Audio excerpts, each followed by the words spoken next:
AICC general secretary Priyanka ഗാന്ധിയെ കാശി വിശ്വനാഥ ക്ഷേത്രത്തിൽ പ്രവേശിക്കാൻ അനുവദിക്കരുതെന്ന് ആവശ്യപ്പെട്ട് അഭിഭാഷകരുടെ കത്ത്. പ്രിയങ്ക ഗാന്ധി ക്രിസ്ത്യാനിയാണെന്ന് ചൂണ്ടിക്കാട്ടിയാണ് കാശി ജില്ലാ മജിസ്ട്രേറ്റിന് അഭിഭാഷകരുടെ സംഘം കത്തയച്ചത്. ഉത്തർപ്രദേശ് മുഖ്യമന്ത്രി യോഗി ആദിത്യനാഥിനെ അഭിസംബോധന ചെയ്തുള്ള കത്തിൽ സ്നാനദാനധർമ്മം ഓർമ്മിപ്പിക്കുന്നതോടൊപ്പം ക്ഷേത്രപ്രവേശനത്തിൽ നിന്ന് പ്രിയങ്കയെ വിലക്കണമെന്നും ആവശ്യപ്പെടുന്നു. പ്രിയങ്ക ക്രിസ്ത്യാനിയായതിനാൽ തന്നെ കോൺഗ്രസ് നേതാവിന്റെ ആരാധനാ കേന്ദ്രം ക്രിസ്ത്യൻ പള്ളിയാണെന്നും കത്തിൽ ആരോപിക്കുന്നു. നേരത്തെ കോൺഗ്രസ് അധ്യക്ഷൻ രാഹുൽ ഗാന്ധിക്കെതിരെയും സമാന ആരോപണം സംഘപരിവാര കേന്ദ്രങ്ങൾ ഉയർത്തിയിരുന്നു. രാഹുൽ ഗാന്ധിയുടെ പിതാവ് മുസ്ലിമും മാതാവ് ക്രിസ്ത്യാനിയുമാണ്. അങ്ങനെയുള്ളപ്പോൾ താൻ ബ്രാഹ്മണനാണെന്ന് രാഹുൽ ഗാന്ധി പറയുന്നത് എങ്ങനെയാണെന്ന് മനസ്സിലാകുന്നില്ലെന്നായിരുന്നു കേന്ദ്രമന്ത്രിയായ അനന്ത്കുമാർ ഹെഗ്ഡെ ചോദിച്ചത്.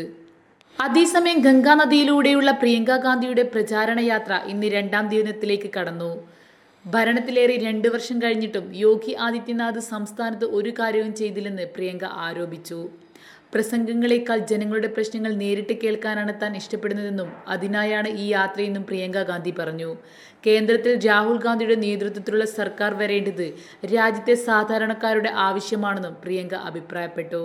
News desk big 14.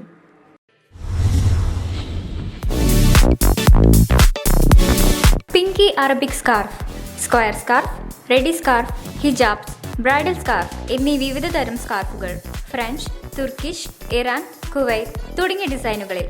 Pinky Arabic scarf, first floor, Mariyam trade centre, old bus stand, Kasaragod. Other branch, diamond tower, Uppala.